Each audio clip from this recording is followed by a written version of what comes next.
کہتے ہیں کہ تاج الشریعہ پوتے کو چپ کرا رہے تھے، میں کہتا ہوں چپ نہیں کرا رہے تھے بلکہ تاج الشریعہ پوتے کو پلا رہے تھے۔ اب اے میری ماں بہن، تم چاہتی ہو تمہارا بیٹا خوش ہو جائے، کامیاب ہو جائے، تو گود میں لے کر کے اپنے بچوں کو نعت سنایا کرو۔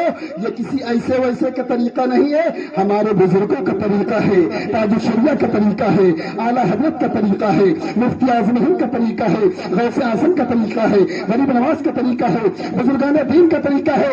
جو ان بزرگوں کے طریقے کو اپنا ہوگا وہ یہاں بھی کامیاب ہوگا اور وہاں بھی کامیاب ہوگا۔ اعلیٰ حضرت فرماتے واہ کیا جود و کرم ہے شہ بتہا تیرا، نہیں سنتا ہی نہیں مانگنے والا تیرا۔ تو بڑے پیر ماں کے پیٹ میں کتنا پارا یاد کیے؟ زور سے بولو اور زور سے بولو۔ کچھ جنہیں نہیں بولتے کہ جو جانا تو پہلے وہ بول لے تب ہم بولے کہوں غلط نہ ہو جائے۔ کتنا پارا یاد ہوا؟ 18 پارا۔ سبحان اللہ۔ غوث اعظم کی شان دیکھو، غوث اعظم کی محبت دکھاؤں، غوث اعظم کا مقام یہی بچپنا ہے۔ جمعہ کے دن سرکار بڑے پیر جا رہے تھے نماز پڑھنے کے لیے، جمعہ کی نماز۔ تمام مشائخین ساتھ میں ہیں، جس میں حضرت حماد بھی ہیں۔ آپ فرماتے ہیں سیرت غوث اعظم پڑھ کر کے دیکھو، آپ کا دل باغ باغ ہو جائے گا۔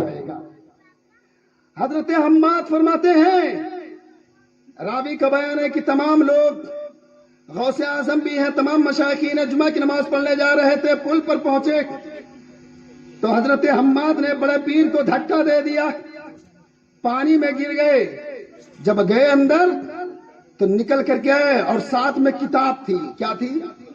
تو بڑے پیر نے اپنے ہاتھ کو اٹھا دیا، کتابوں کو بچا لیا۔ اب کپڑا بھیگ گئے تو بھیگ جانے دو۔ سبحان اللہ۔ بڑے پیر فرماتے ہیں میں نکل کے باہر آ گیا۔ جب نکل کے باہر آیا تو اپنے جبے کو اتارا، اس کو نچوڑ کر کے پھر پہن لیا، پھر دوڑ کر کے جا کے شامل ہو گیا۔ اور تمام ساتھی تھے، تمام لوگ تھے۔ دوبارہ دوسرے لوگوں نے کوشش کیا دھکا دیں تو حضرت حماد فرماتے خبردار، میں ان کو آزمانے کے طور پہ ڈھکیلا ہوں۔ توجہ فرمائے، خبردار ان کو آزمانے کے طور پہ ڈھکیلا ہوں، اپنے جگہ پہ چٹان کی طرح قائم و دائم ہے۔ راوی کا بیان ہے جب کچھ دن کے بعد ان کا انتقال ہوا، جب آپ بڑے ہوئے 22 سال کے بعد قبرستان کی طرف بڑھے تو سبحان اللہ، جہاں تمام مشائخین کی، اولیاء کرام کی مزار ہے، تمام مزاروں پر گئے، سب کی زیارت کرتے رہے، سب جگہ گئے۔ حضرت حماد کے مزار پر بھی پہنچ کر کے کافی دیر تک وہاں پر آپ بیٹھے رہے۔ وہاں کافی دیر ہو گیا، اب کسی کے اندر ہمت نہیں کہ بڑے پیر کو بلایا جائے، چلو دیر ہو رہا، کافی وقت ہو گیا، پسینہ نکلنے لگا، سورج کی گرمی تیز بڑھ گئی۔ یہاں تک کچھ دیر کے بعد، کافی دیر کے بعد جب اٹھ کر کے آئے، تمام دیوانوں نے، تمام چاہنے والوں نے، مستانوں نے پوچھا حضور آخر یہ کیا معاملہ؟ اور مزار پر آپ گئے تھے مگر اور کسی کی قبر پر اتنی دیر نہیں ٹھہرے، حماد کی قبر پر اتنی دیر کیوں ٹھہرتے ہیں؟ تو بڑے پیر فرماتے ہیں حماد کی قبر پر میں جب پہنچا تو میں نے دیکھا حماد کے جسم پر نورانی لباس ہے، حسین و جمیل لباس ہے، اور ان کے سر پر یاقوت کا تاج ہے۔ سبحان اللہ۔ ان کے پیر میں سونے کی چپل ہے، جوتی ہے۔ سرکار بڑے پیر فرماتے ہیں یہ سب کچھ میں نے دیکھ لیا، یعنی ایک ہاتھ صحیح نہیں ہے، ایک ہاتھ خراب ہے۔ میں نے پوچھ لیا اے حماد آخر یہ کیا معاملہ ہے؟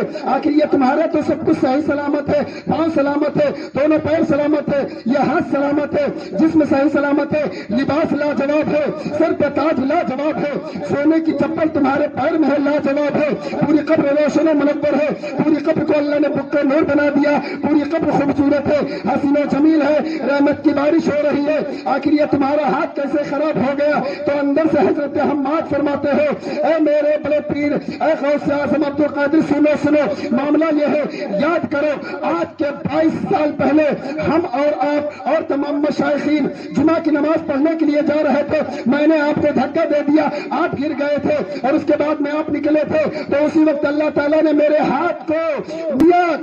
ہاتھ کو بگاڑ دیا, میرا ہاتھ ناکام ہو گیا. اب وہی وجہ ہے, اب یہاں تک کہ میں قبر میں پریشان ہوں. حضرت حماد اندر سے ارشاد فرماتے ہیں, اے عبد القادر, کیا تم مجھے معاف کر دو گے کہ نہیں کرو گے؟ کیا میری غلطی کو معاف کرو گے؟ تو سرکار بڑے پیر فرماتے ہیں, جاؤ, میں نے تمہاری غلطی کو معاف کر دیا, میں نے تمہارے خطاؤں کو معاف کر دیا. بڑے پیر نے معاف فرمایا. اندر سے حضرت حماد ارشاد فرماتے ہیں, اے عبد القادر, تم محبوب سبحانی ہے, رب کا محبوب بندے ہو, جب رب کی بارگاہ سے میرا ہاتھ بھی دلا دو. بڑے پیر نے اپنے ہاتھ کو اٹھا دیا, رب کی بارگاہ میں دعا کر دیا. دعا کرتے وقت روایت بتاتی ہے, بڑے پیر ارشاد فرماتے ہیں, جب میں دعا کر رہا تھا 500 اولیاء کاملین میرے دعا پہ آمین کہہ رہے تھے, آمین کہہ رہے تھے. اسی وقت اللہ تعالیٰ نے ان کے ہاتھ کو بالکل صحیح سلامت کر دیا. اور پیار سے بولو اور جھوم کے بولو. اب توجہ فرماؤ, وہ بڑے پیر باہر ہے, اندر کیا ہوتا دیکھ لیتے ہیں. بولو, قبر کے اندر کیا ہے دیکھ لیا. جو لوگ کہتے ہیں نبی کو پیچھے کے قبر نہیں, دیوار کے پیچھے, نبی کو تو چھوڑو, نبی کے نواسے غوث اعظم کو دیکھو. قبر میں کیا ہو رہا ہے دیکھ لیا, لباس کیا ہے دیکھ لیا, چپل کیا ہے دیکھ لیا, سر پہ تاج کیا ہے دیکھ لیا. یہ بھی دیکھا کہ سونے کی چپل ہے, یہ بھی دیکھا کہ لاجواب لباس ہے, یہ بھی دیکھا کہ یاقوت کا تاج ہے, یہ بھی دیکھا کہ پوری قبر روشن و منور ہے, یہ بھی دیکھ لیا کہ ایک ہاتھ خراب ہے. بڑے پیر ارشاد فرماتے ہیں, میں نے کہا, جب میں نے دعا کیا تو 500 اولیاء کاملین نے اس پر آمین کہا, ان کا ہاتھ صحیح ہو گیا. اسی ہاتھ سے حماد نے مجھ سے مسافہ بھی کیا. وہ بڑے پیر جو باہر رہ کر کے قبر کے حالات کو جان سکتے ہیں, تو بغداد میں رہ کر کے مہاراج گنج کے مسلمانوں کے دل کے حال کو جان سکتے ہیں, پکار کو سن سکتے ہیں. اعلیٰ حضرت فرماتے ہیں, وہاں کیا مرتبہ اے خاص ہے بالا تیرا, اونچوں کے سروں سے قدم اعلیٰ تیرا. جو اولیاء اللہ ہوتے ہیں زمین پر کیا ہوتا وہ بھی جانتے ہیں, زمین میں کیا ہوتا وہ بھی جانتے ہیں. زمین پر ہوتے ہیں تب بھی ویسے ہوتے ہیں, زمین کے اندر ہوتے ہیں تب بھی ویسے ہوتے ہیں. زمین پر تھے تب بھی دیکھتے تھے حماد. اچھا, دونوں کا پاور دیکھیے, اگر زندہ نہ ہوتے تو کیسے وہ سمجھ جاتے. کہہ دو سبحان اللہ. اعلیٰ حضرت فرماتے ہیں, تو زندہ ہے واللہ, تو زندہ ہے واللہ. کہہ دو سبحان اللہ. تو زندہ ہے واللہ, تو زندہ ہے واللہ, میری چشم عالم سے چھپ جانے والے. جیسے بڑے پیر پہلے تھے ویسے آج بھی ہیں. فرق اتنا ہے, پہلے بڑے پیر کھڑے کھڑے دیکھتے تھے, اب بغداد سے لیتے لیتے دیکھ رہے ہیں. کیوں؟ اگر اسی لیے کوئی بھی انسان دنیا کے کسی کونے میں ہو, بڑے پیر فرماتے ہیں, میرا چاہنے والا, میرا ماننے والا, میرا عاشق, میرا دیوانہ دنیا کے کسی کونے میں ہو, ایران میں ہو, جاپان میں ہو, بنگلہ دیش میں ہو, ایشیا میں ہو, یورپ میں ہو, زمبابوے میں ہو, ہندوستان میں ہو, پاکستان میں ہو, ترکستان میں ہو, افغانستان میں ہو, عرب میں ہو, عجم میں ہو, سعودیہ میں ہو, سیریا میں ہو, لیبیا میں ہو, دنیا کے کسی ملک میں ہو, بڑے پیر فرماتے ہیں, جب میں جب پکارتا ہے تو اس کی آواز کو سنتا ہوں, مجھ سے مدد مانگتا ہے, اس کی مدد کرتا ہوں. اللہ نے ہاتھ اتنے بڑے دیے ہیں, اس کی مدد کر دیتا ہوں. کان اتنے تیز ہے کہ اس کی آواز کو سن لیتا ہوں. عاشق صادق نے جبھی تو کہا, ہم یہاں سے پکارے وہاں وہ سنے. پیار سے بولو اور پیار سے بولو اور پیار سے بولو. ہم یہاں سے پکارے وہاں وہ سنے, ان کی پیاری سماعت پہ لاکھوں سلام. لگے ہاتھ ایک شعر اور پڑھ دیتا ہوں سلام کا. غوث اعظم و امام تقاون کا, غوث اعظم و امام تقاون کا, جلوہ شان کو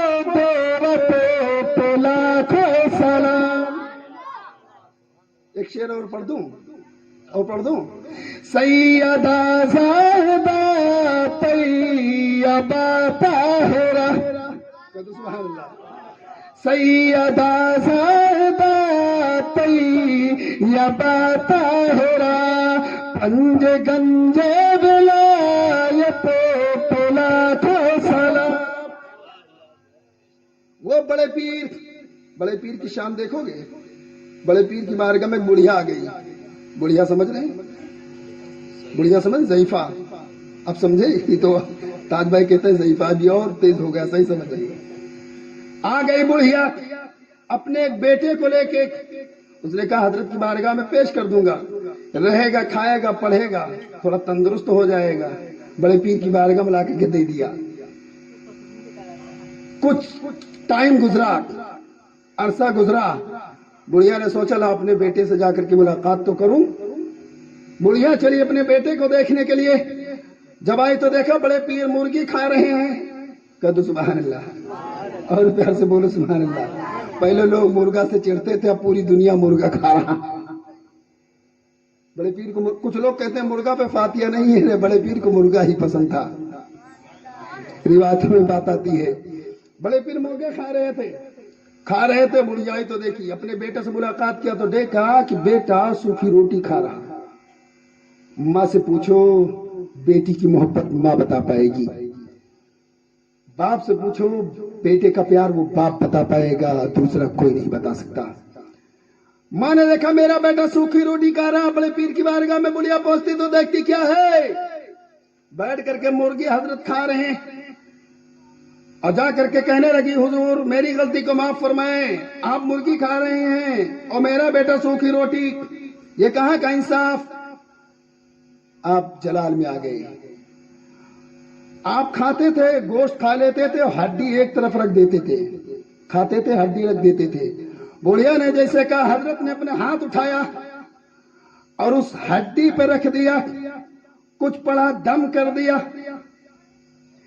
کرنا ہی تھا کہ بڑبڑ بڑبڑ پورا جسم تیار ہو گیا، اوپر پر جان گیا، پر آ گیا، جیسے پہلے مرغی تھی ویسے ہو گئی۔ بولو سبحان اللہ، اور پیار سے بولو سبحان اللہ۔ بڑھیا چکا چوند ہو گئی۔ بڑے پیر فرماتے گھبرا نہیں، کل جب تیرا بیٹا اس لائق ہو جائے گا تو جتنا چاہے گا اتنا مرغا کھائے گا، اتنا مرغا کھائے گا۔ اس لیے جب آج پوری دنیا میں آپ دیکھتے ہوں گے، عالم جہاں پہنچتا ہے وہی مرغی توڑتا ہے، جہاں پہنچتا ہے وہی مرغا کھاتا ہے۔ لوگ کہتے ہیں مولانا مرغا کے لیے پریشان، جی نہیں، انہوں نے محنت کے پوری دنیا کو پتہ دیا کہ سنو یہ فرمان کسی ایسے ویسے کا نہیں ہے، بڑے پیر کا ہے۔ پہلے سوکھی روٹی کھا کر کے مدرسے میں رہ کر کے علم دین حاصل کر لے، تو جہاں جہاں جائے گا تیرے پیچھے پیچھے مرغا وہاں آئے گا۔ اعلیٰ حضرت فرماتے ہیں واہ کیا جود و کرم ہے، چہے بتہا تیرا نہیں سنتا ہی نہیں، مانگنے والا تیرا تیری سرکار میں لاتا ہے رضا اس کو شفیع، جو میرا غوث ہے اور لاڈلا بیٹا تیرا۔ بولو بڑی پیر کی محبت آپ کسی نے بات سمجھ میں آئی؟ بولو بس سمجھ آئی؟ اچھا لگا؟ انشاءاللہ پھر اب ملاقات ہوگی تو آپ سے گفتگو کی جائے گی، اس لیے کہ وقت کافی ہو گیا، لگ بھگ 12 بجنے کو ہے۔ ہم چاہتے ہیں کہ 12 بجنے سے پہلے آپ کا 12 بجے صلاۃ و سلام پڑھ لیا جائے، تھوڑی سی گفتگو اللہ تعالیٰ اس محفل کو قبول فرمائے، اور ہمارے منا بھائی کی اس محفل کو جتنے لوگ یہاں پر آئے ہیں سب کے بیٹھنے کو اٹھنے کو قبول فرمائے، دارین کی برکتوں سے مالامال فرمائے۔ استغفر اللہ ربی من کل ذنب و اتوب الیہ، لا الہ الا اللہ محمد رسول اللہ۔ ایک بات ہمیشہ نوٹ کر لو، بڑے پیر پکے سچے نمازی تھے، نماز کے پابند ہو جاؤ۔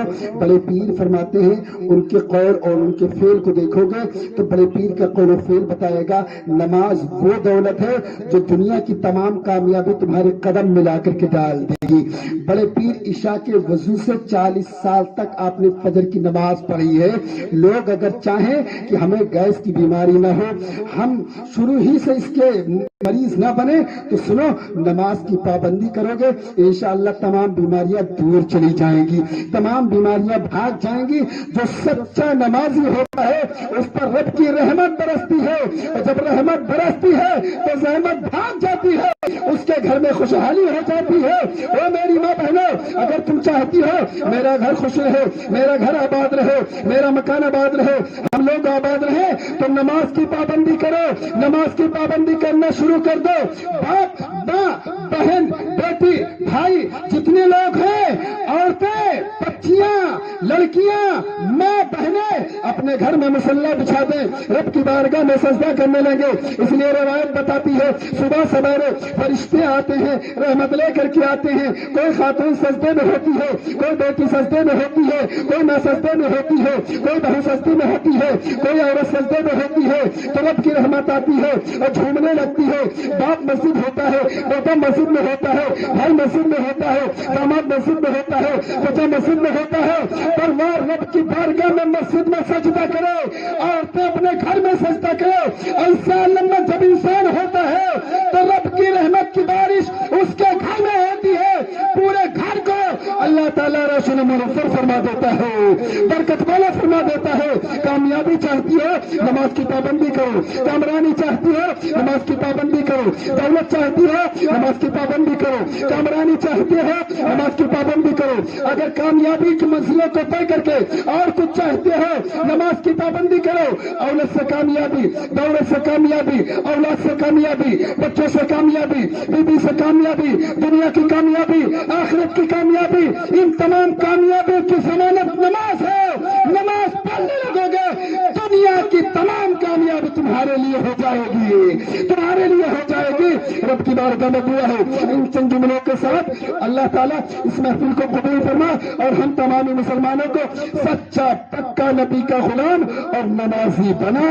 استغفر اللہ رب من کل ذنب واتوب الیہ، لا الہ الا اللہ محمد رسول اللہ۔ پھر کبھی آپ سے ملاقات ہوگی تو بات کی جائے گی۔ وما علینا الا البلاغ۔ السلام علیکم، کھڑے ہو جاؤ۔